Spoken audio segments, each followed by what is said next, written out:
I got a couple. So I was saying last week, I positioned myself well for the bounce in the market, and I just had a couple quick hit and run trades. So we look at this D-Lo. I like this off support right here. Had an inside day, and I'll show you how I traded it.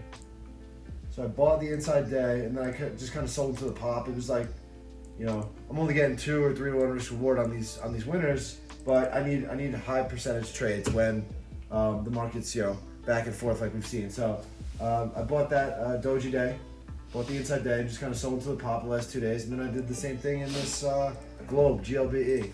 This one still looks good. I should probably still be heavier in it, but I bought the inside day off support right here, and I was selling into strength. I bought it pretty heavy, so I was only going for like 2 to 1. I think got some kicks off 3 to 1 on the trade. But that's really all I did last week. That's kind of the trading I'm looking to do when the market's volatile.